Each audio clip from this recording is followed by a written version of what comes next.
This is the Other 22 Hours podcast.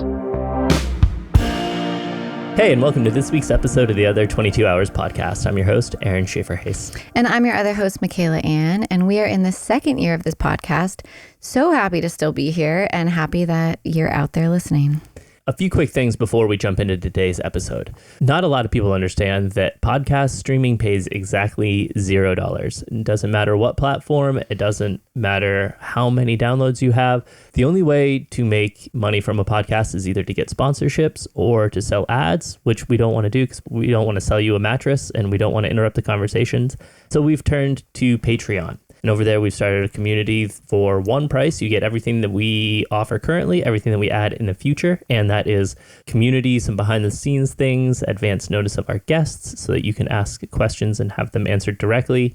We have a whole bunch of things in the works that aren't rolled out yet, but for the cost of a coffee a month, you can jump in on that. Or if you want to go really deep, there are a few slots left for individual one-on-one coaching with Michaela or I. Check it out at the link below in the show notes if that interests you. A quicker way to help would be to just subscribe on whatever you're listening or watching on at the moment.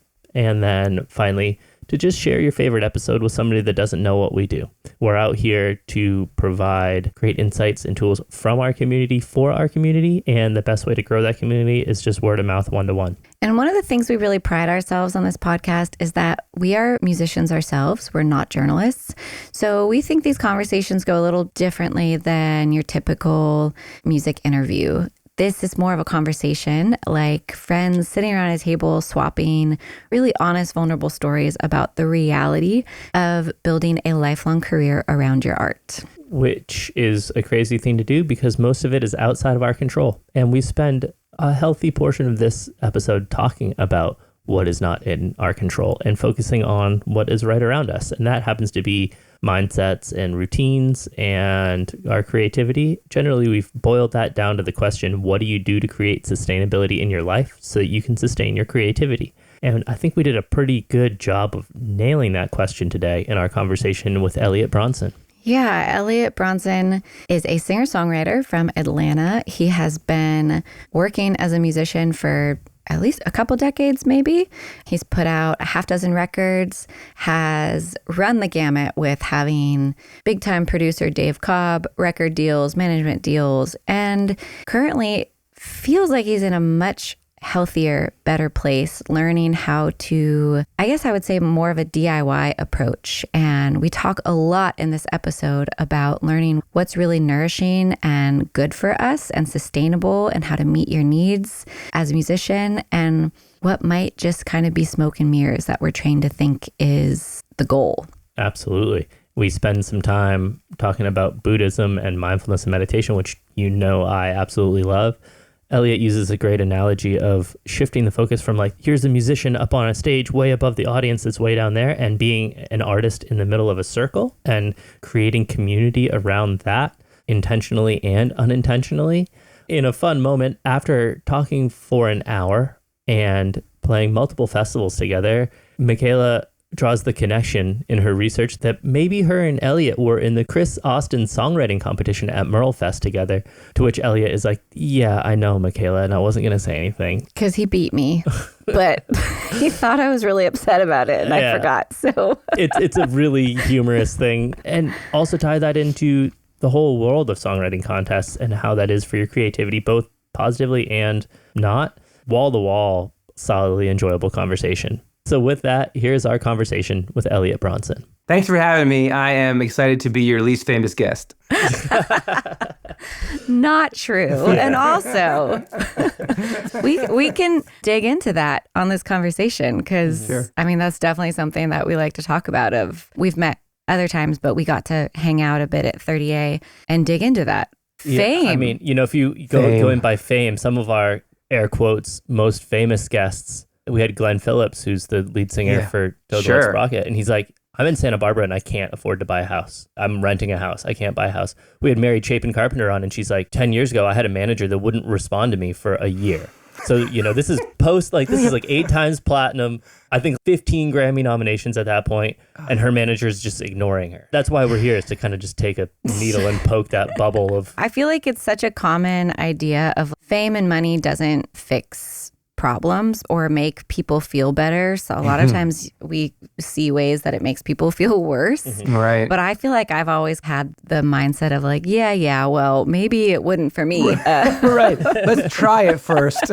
But I think the point of one of the many points of these conversations is really learning, like there's pros and cons to everything, and fame or massive amounts of recognition might not equal what feels successful for each of us or what feels like a good life. To jump in right there, you had these bigger moments, famous producer, record deals, lived in Nashville, and have carved out your own path that you share a lot on social media about learning. That's not all what it's cracked up to be. Sometimes it's actually like pretty abusive and toxic, and now make your living full time, playing a lot of house shows and live streams, nurturing your own fan base, but maybe not getting big billing on, all the major festivals. And so if you want to just jump in on that of what your journey's kind of been. Sure. Yeah. Well, there's so many places I could go with that, I guess. But in general, the biggest shift for me was the pandemic. I think when things hit the fan for all of us, we had to figure out a way. And because I don't have any other marketable skills, I don't have a degree in anything. This is all I've ever done.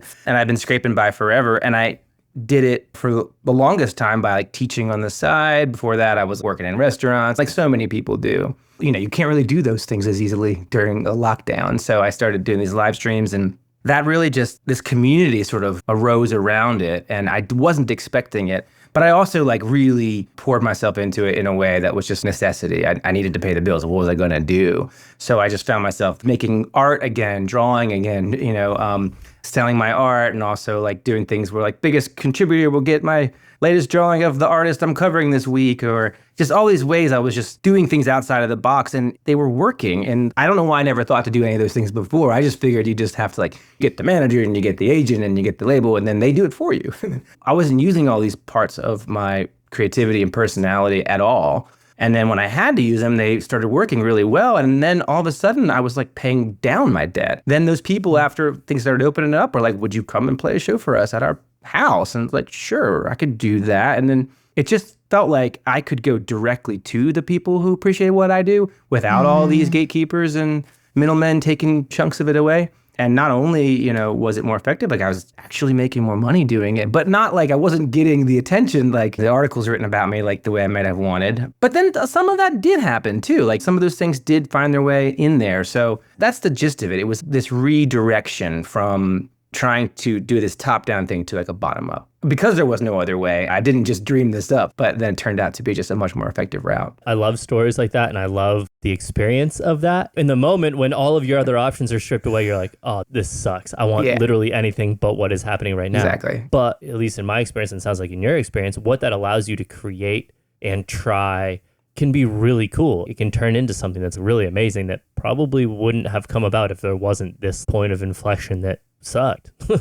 Yeah, it definitely wouldn't have. It could have come about another way, but it would have taken some other big upheaval in my life. It didn't necessarily have to be a global pandemic, but I needed to be shaken out of the way I thought I had to do it. This is the way that we achieve success in the music business. And as you were saying earlier, and as I've come to understand through listening to your podcast and meeting lots of people, that a lot of it's a smokescreen. It's actually not success. And it's this idea that if we can make someone look like they're successful, then we can sort of milk that and make money off of that. But the artist still doesn't get that money. It's totally a wacky, weird funhouse mirrors type of game going on. Yeah, absolutely. And that's on a psychological level for the audience, the consumer, civilians, however you want to call the people out there that actually spend the money on our tickets or our records and all of that. That quintessential stereotype of the artist that is famous, and in the same sense it's the American dream, where it's oh, I could be that too, and I can have that. And so you need to create this illusion of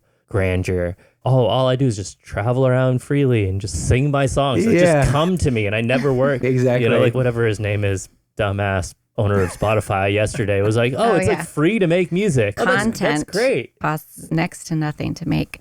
I feel if you've been in this business long enough, I was thinking about this last night because, I do a lot of songwriting coaching and creative coaching. And a big part of that is constantly people talking about the negative voice in their head being Who do you think you are that you could do this? Always wanting affirmation and attention from people. And I'm like, everybody wants this. Even people who are getting a lot of it want more because it's insatiable. So how to combat that? And I was like, one thing that helps me is to remember that nobody listens to music purely.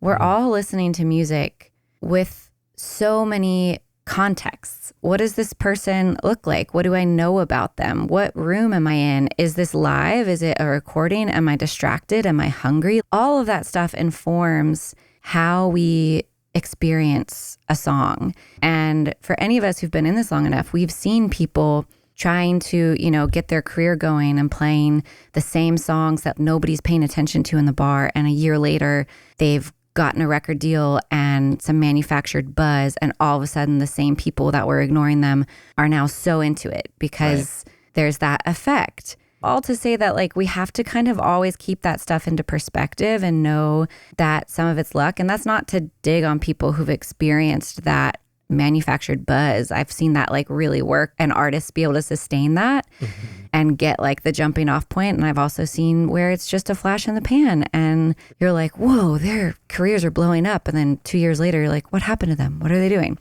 How have you learned to kind of reconcile that need for and desire for attention and validation in the ways that we're trained to think is of value, press and being nominated in Americana Awards or whatever. And Jeremy Ivy said it, which feels a little bit different. Writing a song feels like biting into a good orange and getting attention or a good review for the song feels like drinking orange soda. That difference of what's truly nourishing and good for you and what feels like a sugar high. But how do you train yourself to know what do I actually want to value? Those are great questions and a great observation. And I love the way that he put that because it is true. When you make a connection with an audience or a person in the audience or a song really goes over, or even in the writing the song for yourself when you're the audience, all those things feel really nourishing. There's no hangover with it, it's just good. The other stuff you're talking about, it does have a hang. You read that article and then, but where's the next one? Or what about that one little dig? Or there's all these little ways we can find, it isn't that real connection. It's a little bit of an artificial connection. And it doesn't mean that those things don't have their place, but you find that if your energy is going towards getting those things all the time, I think it has a detrimental effect on doing the healthy stuff, on the creativity, on the connection, the real writing, all those things. You can get sidetracked. You can go down a back alley looking for these things and just lose focus with the things that are most important.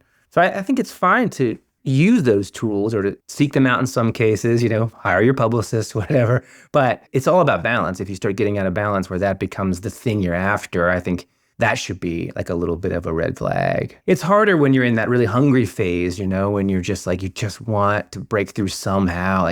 Can somebody give me a chance? Then all those things seem really big and important. And one of the things that's been great about actually getting to a sustainable place in my career where maybe I'm not getting those awards or those articles written all the time, but my bills are being paid and I'm out of debt and I have a house. So I don't feel so desperate to oh, please, somebody throw me a crumb from on high. So that's one of the ways that I think that's changed my perspective on it. And simply getting older and being around it long enough to how many times have you had that hangover where you go, okay, I'm going to stop. I don't need another shot or whatever it might be because that's coming. Yeah, pure exhaustion from experiencing something over and over is actually a pretty helpful way to move through and evolve. Yeah. Again, you're being forced to make a change. Yeah. Your body knows too when you're focusing on those external things so much. It's this lurching forward. It's your posture. You can feel it in your physical form. Whereas when you're doing those types of connection that are real and genuine, you're breathing deeper, you're more relaxed. And if you're tuned into your body in any way, it will tell you, I think. Yeah, absolutely. I feel that too. I feel quintessentially lighter. Feel a weight off my shoulders. It's kind of equated to taking off a backpack full of bricks. You're just I can do this. This is it's nice, and it's also for me, when you're reaching for those things and those rushes and those sugar highs, you're looking out at the horizon. And so you're missing all of this stuff that is right here in front of you. It's right inside your circle of influence. You can grab it, you can touch it. You very easily overlook what you do have and what is right here, which is the actual things that you can plant seeds in. It's the ground that's right around you. Yeah. We definitely, that's a really good point too, that we focus a lot of energy on the things that we really have no control over, or we have little control over. There's a lot of things right in our sphere of influence that we could do every day and make our art better. Well, I think what you said about what's helped you shift through it, of one part being essentially having your basic needs met, not drowning in debt, feeling like you can live a sustainable life. Because I think younger me would justify, because I've always had a tricky relationship with wanting fame. I've never actually been comfortable with that, and always kind of had this weird, don't look at me, I don't want attention, except for when I'm on stage and it's clear that I'm meant to have attention right now. Right, but like yes, if I'm in a room, anyways, so I used to justify it of like, oh, but I want these things because I want the access to an audience, to make a good living, to have better offers from festivals, to actually like have a good life of a home and whatever. So I think there's also an element of these conversations of like, how do we create an ecosystem where people are getting their basic needs met? Because there's the counter argument of, well, that's just the way this industry is. And until you have the audience, I find that really difficult when like major festivals that are charging a ton of money for entry and probably paying their headliners a ton, but then there's a long list of people on the roster performing that aren't getting provided housing and are getting paid $500. And we're all convinced, I have to do this. This is my big moment, and I'm validated, and my name's on the poster, and this is a big thing. Oh, but the mental distress of losing money and not having a place to sleep and like all of that stuff feels very counter to me of like, how do you support an artist community if that's what you're offering? Yeah. I don't know that we can assume that the industry is going to become a healthy industry ever. I think it's safer to assume that it's not, and that we're going to have to figure out our own way. And when we can work with the industry in ways that are healthy and help further your career in the ways that are good, you know, when you're going to lose money traveling and it's not going to be worth your time. And we need to be able to say no to those things and find other ways to connect with our fans and to build our fan base. And the great thing is, I think that those tools do exist because of a necessity. I was able to find some. And they're not always as sexy. You know, what's sexy is like, you know, not being broke. I mean, it's, you know, and another thing is like earlier in my career, like I got some things that came to me and I thought, this is the thing that like, I'm in this publication, or I'm working with this producer, or I'm in this label.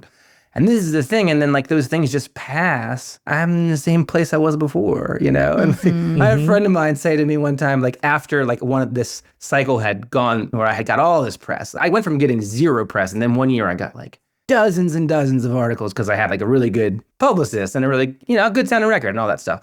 At the end of that cycle, like I was in no better position than I was when it started. And a friend of mine was like, I was watching all that happen, and I thought, well, I guess Eliot's famous now. That's what it looked like to him. And I was just doing the same thing, you know, in fact, probably digging a deeper hole. Yeah. Because I thought this is all going to turn into my life changing. I won't say that those things didn't have any impact, stepping stones to other things, but by themselves, no. That bubble started to burst for me even prior to the pandemic. Being here and knowing more people that were on the journalist side, on the publication side, writing these things, and learning that these magazines that have now predominantly moved online, they basically put print magazines as like a collector's item at this point. But they write these articles and they put them out, and they're relying on the artist and the artist's fans to bring readership. And the artist is relying on the publication to bring fans, and it's just like this endless circle of illusion from both people, expecting that somebody else is going to bring them something, and everybody's searching, and it's like there's no foundation for anything, for anybody. It used to be that there were less places to go, so people sought them out, and if you got a good review in one of these places, that meant you were going to reach new people. But now it's just like you said, it's the opposite. They want you to bring people to them. Was that the opposite of publicity? Are you paying the publicist to convince these publications that you can bring them readers? I don't want to just crap on every publicist and every journalist. There are great people out there. Even my last record, like I reached out to some people personally and was like, would you like to write about this? And a few did. That can happen. But it's just, in one of these album cycles, I remember getting some great reviews in some outlets that I had either never heard of or only heard of by my friends being in the same ones. And I was just like, does this ecosystem just exist to perpetuate itself? Is this just the way that publicists can get paid and then the outlet can get paid? Or does it actually serve a purpose, which is supposed to be introducing people to new music. But is anybody looking at this other than the other artists who are getting jealous of each other? Yeah. The other end of it is like, I'll just use teams, get pull quotes from articles. But more and more, these articles are essentially just the press release that the publicist sent. So essentially, it's like you're writing what you want the publication to write. So that way you can grab it and then put it on your poster. So you're like, somebody please put this on your website so I can put it on my website. So I can pretend I didn't say it about myself. Yeah, exactly. Well, I do think a shift is happening because I think the impact has dramatically changed. 20 years ago, getting on late night TV was a career changer. Today, it is not. I know so many people who've been on CBS Saturday Morning or Kimmel.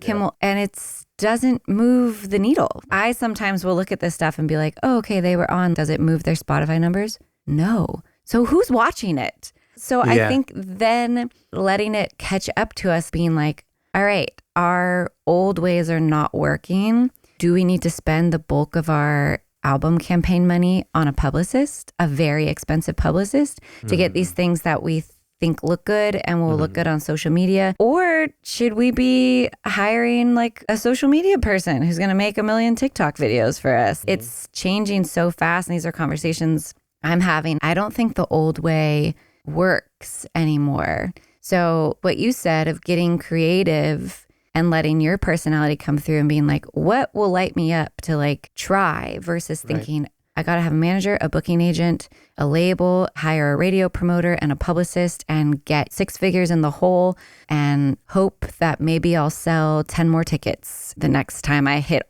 all those markets and go on a 6-week tour and rack up 10 more grand in debt. That's honestly the reality for most people. And I don't think it works anymore. It's just not a sustainable model anymore. I totally agree with you. I was thinking about this morning, the way it used to be that there were only like a few channels, literally television or radio. There were only a few places to go. And so the gatekeepers were really powerful. And if you were managed to be one of that tiny few lucky people who broke through, there'd be a huge reward for you because everybody's watching these 2 or 3 things. There's nowhere else to go. Now there's a bazillion places to go. The only people going to the mainstream places are people who really probably haven't honed their taste. So when you talk about like late night television, instead of that, you could be watching something very specific to what you like versus this just, here's something for everybody. Like instead of trying to go broad like that, our best chance is going very narrow because everybody now can broadcast themselves freely to the whole world. Yep. If you try to broadcast yourself freely to the whole world and try to be like, I'm just another Big Mac, but you have so many less people paying attention to you, that's not going to work. But if you broadcast yourself to the world in the weird idiosyncratic ways that you are you, then you won't necessarily make 1 million fans, but you might make 1,000 super fans, and that's all you need. Yes. So you have a chance to use these tools. It's just, it looks really different. That's what's been dawning on me and dawning on other artists I speak to as well, but I don't think that's dawned on the consumer in general. There's still this hangover from the last century in our minds that everybody who is good at music is a superstar or should be, or they're a hobbyist and, should quit. I could be in my 40s and be like, why aren't you famous? When you just need to get discovered, it's like, I think that that's not really what's going to happen here. Yeah, the whole thing from That Thing You Do, where Tom Hanks walks in and he's like, you're going to be famous. That doesn't happen to anybody anymore. Right. Yeah, and I think, but understanding that as hard as it is to create a living, it is possible. There's this whole other ecosystem that it is possible to not have a massive social media following, even massive streaming numbers, and still carve out a livelihood that can sustain you and provide you a home and food. And it might not be super glamorous. You get to do what you're doing. And for the people who do love you, they don't love you any less because you're not. There are people who tune into my live stream instead of watching whatever the heck is on TV that night. That's the thing they want to do, is to watch me. It's not a lot of them, but it's enough of them for me. And I would be letting them down to act as if what I'm doing isn't important. To them, it's important. Why should I have the attitude that like, oh, I'm just making this music for 10 people? Like, they don't want to hear that. Yeah. That's such an important point. No matter what, like these people are making a choice to be there. And it is very important. They could be doing 1,000 other things. Exactly. And so could we, right? So we start by honoring our own art and saying, hey, this really matters to me. I've dedicated my life to it. I care about it. I'm not going to compromise on it and make it into something generic just because I think that would be more popular. I'm going to take it seriously that way, and I'm going to show up for my audience, whatever size it might be. And I think if you do that consistently and you do it sincerely, I do think that your audience will grow and you'll see it. I've seen it with other people. And I don't think that that means you can't reach a bigger audience or that it won't develop into something else. But you just can't put all your eggs in that basket. That can't be the whole point of what you're doing anymore. I don't think, if it ever could be. So you kind of made this shift, live streams, more niche in a way because of the pandemic. I would assume that at least for a while, and the full assumption, please correct me if I'm wrong, Sure. for a while that felt temporary. And it was like, okay, then, when things open, I will get back to X. Yeah. When did that shift for you? Yeah, well, there was another shift I want to talk about that happened before that shift. Something happened in the first year or so of the pandemic. I started a Wednesday night live stream, and I did it every 8 p.m. Eastern time. I didn't miss a week, and I ended up doing it for 165 weeks consecutively. In the beginning, it was every single other person. I got to make some money. How do we do this? Put my payment links up there, and people were very generous. And I've talked to a lot of artists. People were very generous right out of the gate because I think they understood that this is a hard time. And then I quickly realized I can't keep doing the same show every week because that's going to get boring and they're not going to keep showing up. So I started theming my weeks and doing other kinds of weird little games and stuff to keep it interesting for them and also for myself. Sometime in that first year, after 6 months of doing it, I started noticing that the people who were showing up each week were connecting with each other as well as me. They were talking to each other about their families and like how their health, who's graduating or who's sick. I realized it was like a genuine community. I mean, a virtual community, but like a genuine community. That was the first shift that happened was there's something special happening weird here that wasn't at all on my agenda. I was never trying to be the hub of a community. I was just trying to make my art and get recognized for making my art. And then it turned out that I was actually creating a space for people. And that felt like a really worthwhile thing to do. And that was one of the reasons why I kept doing it. And then after doing it all that time, I started going back on the road and I would take my live stream gear on the road. And on my off nights, I would still live stream. I was trying to do both. It got to be a lot. Then I went and did a European tour. And I was like, I just can't take this gear to Europe and broadcast in the middle of the night. Yeah. So I finally said, I'm going to hang it up. And so I hung it up and started touring. And I was doing all right. But after 6 months of not doing it, I missed the connection to my people. I missed the routine of it and the steady gig. So I started going back to it at the end of last year. And I'm not in it with the same fervor. Like I'm not doing all the things I was doing. But now I just see it as one piece of a whole bunch of things I do to sustain myself. So I still have a Patreon going. It's waned a bit. I still do my live streams. I still tour. But now it all seems to be part and parcel of a sustainable career. And a lot of it is just keeping in touch regularly with my community that I have built and making sure that we're in contact. And I know a lot of them now. When they send me a contribution, like I send everybody a thank you note. And now they write me back. I read their emails. The line between fan and friend is definitely blurred. And I think that's part of the change in attitudes. The artist up here and the fan down here. I think now it's more like the artist in the middle of the circle or on the same level. Yeah. I love that image of an artist. It just feels pure to me. Part of the reason that I love these conversations is because I need a constant reality check. I've said this before on here that it's always interesting doing these conversations with Aaron because we're a couple and we live together. And maybe right before we come on here, I'm like having a meltdown about something. And he's like, you're about to go on the podcast and probably say some really wise stuff. But where is that right now? Real talk. Yeah. And this kind of stuff that seems like not as sexy. Your fans are your friends. And like, that's like the world that I feel like I'm most comfortable in. And it's retraining myself to be like, maybe you aren't built for the bigger thing because I want to talk to everybody about our life story. And I went and played a festival and Aaron told me that he was explaining to our almost 3-year-old daughter, like the concept of a fan, that there are people out there who like mommy's music. When it was like put in that context, I could be focused on, I didn't sell as much merch as I hoped or didn't get a support tour I wanted. And then when he was telling me that, I was like, whoa, that is a weird thing to think about and really never try to take for granted that there's even 5 strangers out there who are like deeply intimate with Eliot Bronson songs and feel they're so important to them. Good reality checks and reminders. I think it's a really good point. And I think that we're cut from the same cloth in the sense that, like, I guess there are people out there, I suppose, I don't know how to crawl inside their mind, but that are just like, yes, everybody should be a fan of me. You know, I think maybe there are people like that. I think a lot of us artists, it still surprises me when people buy my records or come to my shows or tune in for my live streams. It's not like I don't put tons of work and care into them and believe in them, but it's still just, it's easy to find an excuse, put a little asterisk next to your name. Like, I imagine, like, you're talking about the people in the festivals who don't get paid, what the headliners, like, you know, the small print names. I always imagine, like, but there's an asterisk next to mine, but he doesn't belong here. Here's how he got in through this side door.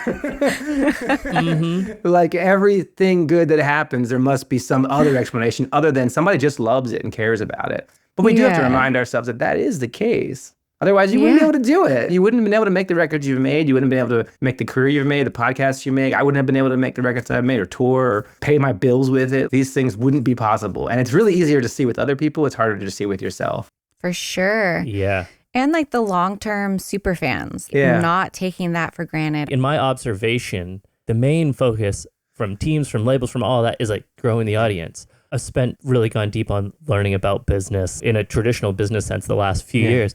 And in a lot of industries, there's a lot of weight put on average client value.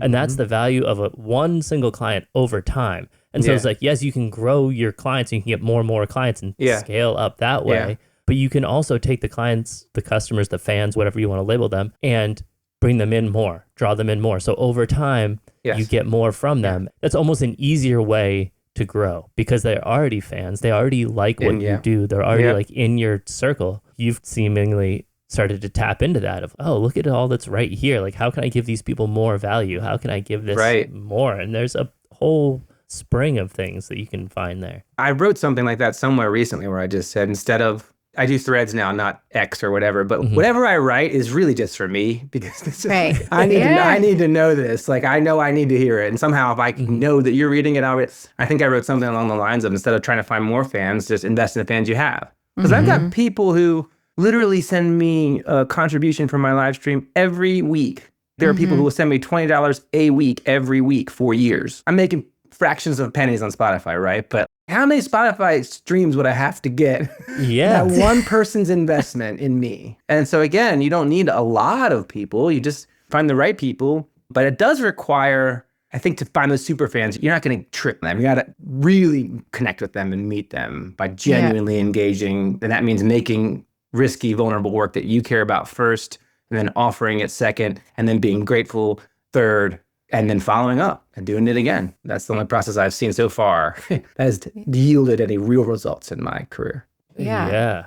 What other things do you have in your life? Because I would imagine also, and correct me if I'm wrong, through all these shifts that you've had, has there been any like other emotions that you've had to let go of former ideals or dreams to be able to shift to a different place? Any grief or disappointment or anger of different things that have happened in your life that you've had to work through? What have you found in your life outside of music that's been helpful? Great question. I'm a meditator. I meditate every morning, almost every morning.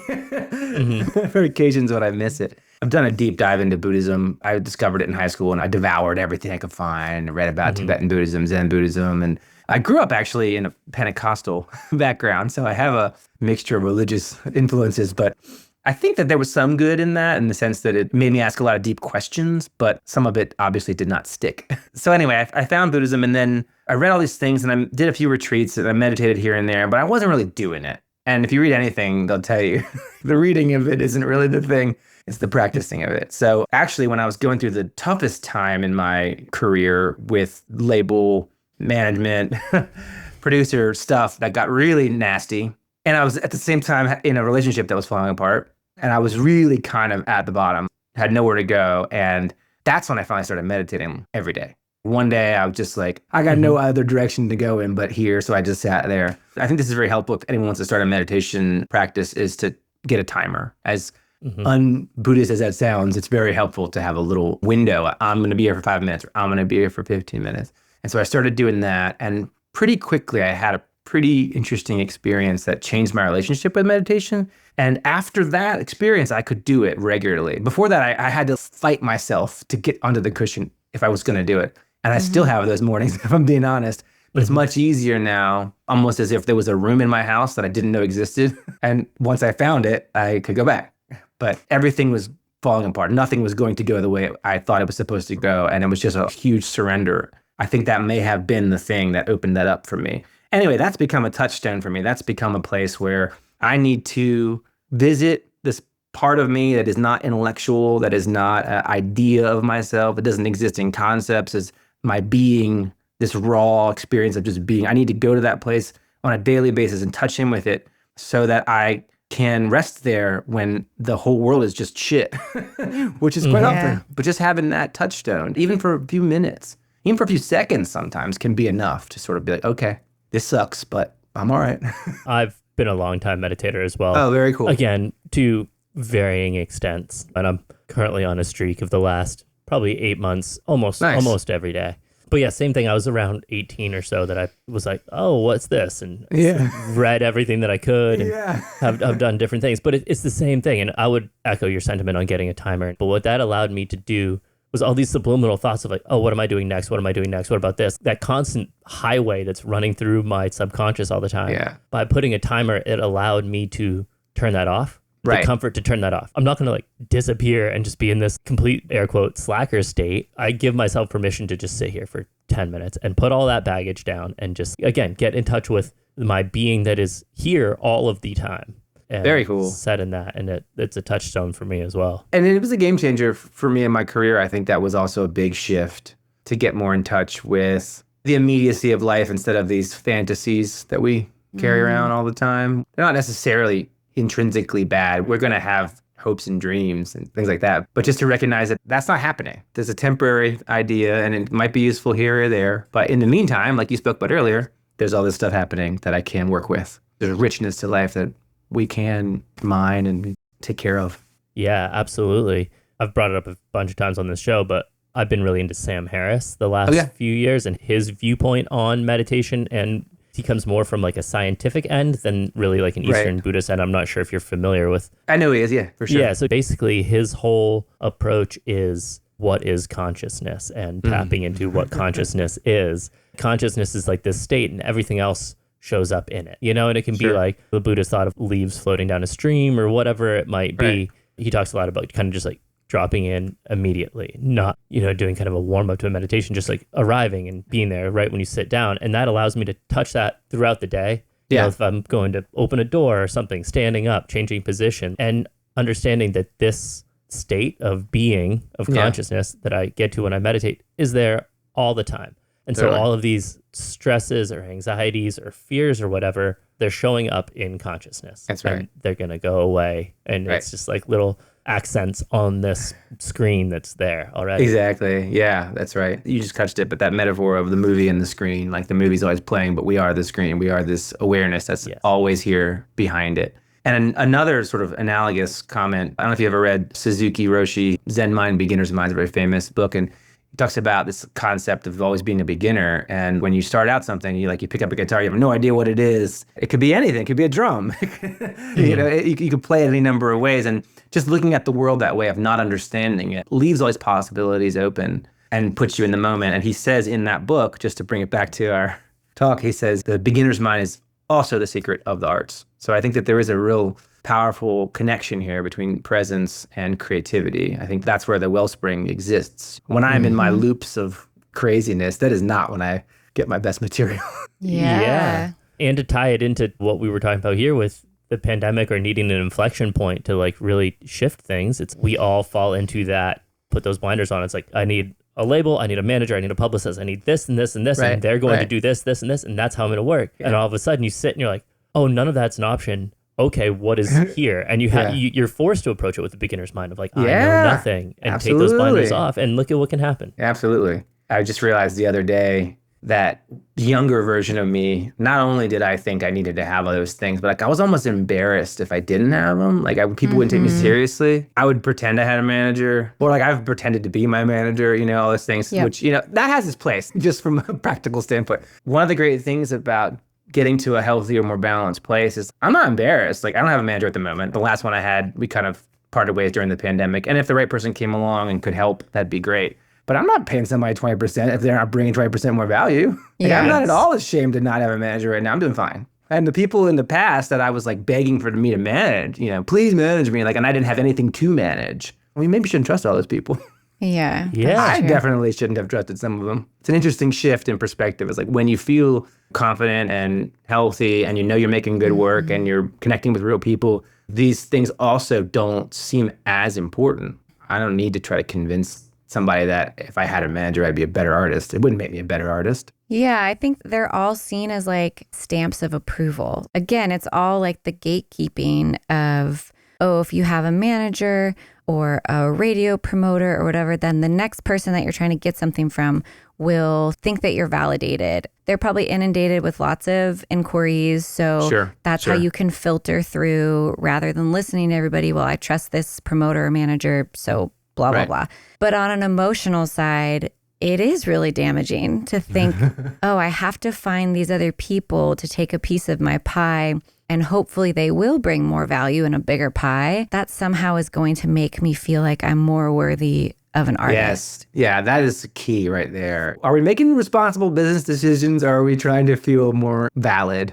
Find me an artist who didn't start out because they needed to heal something broken in themselves. I mean, especially the good ones. I talk about this all the time, so anybody who listens every week might be sick of it. My story of my booking agent that started ignoring me as soon as I told him I was pregnant. Through all my processing of it, I've really realized I gave him so much power because I felt so affirmed by the fact that he wanted to work with me because he books literally my specific heroes. And so I was like, well, if he thinks I'm as good to give me his time as he's giving to Patty Griffin and Emmylou Harris, then I'm on the level. He told me so. And then when he decided I wasn't worth his time, that must mean that I suck. There's been so many layers of this that I recently was like, wait, nothing changed about me. My art didn't change. The only thing that changed is that I was pregnant. So that validation that I was so strongly getting from him and then lost in that process and therefore let it ruin my self-esteem and feel embarrassed to tell people like, I don't have a booking agent. It's so fucked. Totally. Absolutely. It's one person. Yeah, no, I totally. And I've had not that experience. I wasn't a similar experience because I haven't been pregnant, but I've had people do something to me like that and they just disappear and then you want to evaluate yourself. And I'm so glad that part of that story continued with you creating this podcast and reaching out to people and telling these stories because I think it's so healing. And it's interesting that when we heal ourselves, we help heal other people. Yeah. And it's so common. I have so many friends who are incredibly talented and have been destroyed by some lawyer who's the head of a label who's just told them that they weren't good enough. Just one person. And we give a lot of power because when we want something and we think that these people have the key or the ability to help us, and it's a dangerous thing and it takes so much personal and emotional work to continually be like, wait, where do I gain my worth? Where do I gain my self-esteem and value as an artist? Not from the people with salaries and paid time off. Absolutely. Not to get on a rant, but I continually am just like, this industry is so backwards. It's built all on artists who have no safety, no insurance, no paid time off, no salaries. And it's all on top of people who have corporate jobs. I was thinking about it that I worked at a record label. That job was so easy. That was not hard. I went to my office, I did what I was told, and then I clocked out and got to have fun at concerts. Processed invoices, sent out posters. Like, that was not hard. That was probably the easiest job I've ever had. We have to wear all the hats, even when we have people, even when I've had agents and things like that. I was still booking shows and giving them percentages of it. And then we have to take on all the risk. If it doesn't work out, we just weren't good enough. And they can just move on to the next because there's always going to be an endless line of people who want to do it. Because, I mean, making art is wonderful. An idea of having a career in making the arts, lots of people will take that chance. But very few will get to a healthy place in it, unfortunately. Yeah, and I think really learning that it's really just up to us and nobody on the outside helping us to get to that healthy place. When the industry stuff was happening for me and I was going around doing all this press stuff, and I look back on some of those videos of myself and I just wasn't in my own skin even, I mean, I had this idea that I was supposed to be a thing and I was supposed to be cool. It's so much work to be cool. And nobody really wants it. Nobody really wants it anyway, Yeah. They think they do, but people really want to see you, who you are. They want to know what you really think and what you care about and what you love. And when you get to a place where you are comfortable in your own skin, you can be that, then you offer that to people, and then they have permission to be themselves too. And that's the basis of a genuine connection. And that's when you have that fan base, that support system, that community. One thing I know for sure, I may never be any more famous or successful than I am right now, but I'll always be able to make music. These people will never let me down. I know I can do this forever. We've already hit some of the worst stuff, and they were with me through that. Unless I become some kind of a monster or something, then they're allowed to leave. But I don't think they're going to abandon me. So that's a great feeling. That's what I think when I think about sustainability of this, is to build that solid foundation of trust in a community that has your back. Yeah, I always relate that to Michaela, again, as kind of an outsider, being a front person, but to focus on the fact that, with social media, they're all called followers. So give them something to follow. Be yourself, be grounded, be rooted, be real, be in integrity. That's so magnetic. And it's refreshing because there's still so many people who, you can't really blame them because this is how the system is set up, but social media is designed to amplify negativity. Whatever hot take of the moment, whatever side you're on of anything, the things that get the most clicks and get the little dopamine hits are the negative stuff. When you put genuine things out there, they really stand out. Yes. Yeah. I'm glad that's there. Yeah. Definitely. Absolutely. I'm one of them. I'm like, fresh air. And it does show you that these tools we have, they have huge potential for positive impact. It's just not a lot of people take us up on them. Eliot, when you and I talked at 30A, I was like, yeah, you got to hang out with my husband. You guys are into similar stuff. Yeah, we are. Well, next time I'm in Nashville or you're in Atlanta, let's get together. I'd love to chat and have some nerdy Buddhist talk if you're into that kind of thing too. Let's do it. I'd love to. Definitely. Cool. Awesome. Yeah. This has been really, really fun. I appreciate you having me on. Thank you thanks so for much. taking the time to sit with us. When I was researching you, I noticed you were the winner of the Merlefest songwriting contest. I'm pretty sure I was in that contest with you. You were, and I was never going to bring it up. Because you got first place. First of all, I'm glad you brought it up because I was never going to, but I remember I remember it really well. They had put us in a hotel far from Merlefest, it was all the way in Western North Carolina. And your room was across the hall from mine, so I heard you rehearsing in it as you were in a duo, right? Yep. And cool. I was like, man, she's so good. I was like, you sounded a lot at least through the wall, whatever. I was like, they sounded a lot like Gillian Welsh. It had this Dave and Gillian vibe, and I just thought she's going to win this thing for sure. And the other funny thing was I didn't even enter in the country category. I entered in the general category, and they threw me into it. You got third, but there were only 3 people in it. I mean, they only put 3 for each category. Thank you for pointing that out, Eliot, because I really just got last place. The other funny thing was I had never been to Merlefest before or since, but apparently in the past years, whoever got first got to play on the main stage. So I was like, oh, wow, I'm going to get to play main stage. But that year they decided to put the instrumentalists on the main stage, and the people who won the songwriting contest got put on a side stage during lunch. I looked out at a sea of empty seats, and they never asked me to play Merlefest again. Yeah. It didn't lead to anything. As soon as I saw that, I was like, wait, I think I remember this. I don't actually remember that much about it, but I do remember it. That was in a time where, and it looks like you were doing a lot of contests too. And I was in Telluride and Kerrville and all that stuff, but I never won any of them. And sweet old pal Melody Walker, one time, who was in the contest at Chris Austin, she introduced me to someone at Folk Alliance. She was like, oh yeah, this is Michaela Anne. She's in every single songwriting contest, but never wins first place. Oh my God. She was always the bridesmaid, never the bride. I was like, well, thanks, Melody. I lost Kerrville twice, Rocky Mountain Folk Fest, you name it. That's the only one. I always try to say that I have been in so many and never won. And I also know people who won Telluride and now he's a good friend. He's a manager. He's not even a performer anymore. So to not put too much stock on it, but the great thing about it is just the opportunity for community and the people that you meet from it. Yeah, you guys obviously made a great community from that.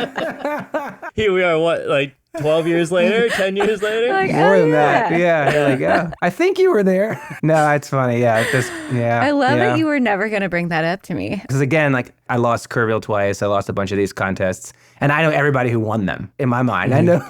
So I just it really felt bad to not win those contests. And I don't know why. I think back then especially, I really needed the validation. And for someone to be like, they're better than you, it really hurt. I had to stop doing it. It was a bad feeling. I get that. I'm so sensitive, and for some reason, I don't remember it impacting me that much. That's good. I remember one Telluride, I was sad because I really thought I had a good chance. But I've judged the Chris Austin songwriting contest at Merlefest, but not in person, the pre thing. And it's I don't know if I gave those people a fair shake. I might have been tired by the time I listened to the 10th song and heard it different. So it's just you can't take any of that as a real judgment on your songwriting. And I think that there are good contest songs. The songs that stand out in contests are usually oh, look how clever this song is. There are certain things that make them work because you got to think that there are these judges sitting there. And in their movie, they're a good judge and they know what's good. And why did you like that song? I don't know. It felt good. That's probably not a good enough reason, right? But I guess look at this awesome line. Let me show you because I know an awesome line. So there's the psychology of that too. And one day,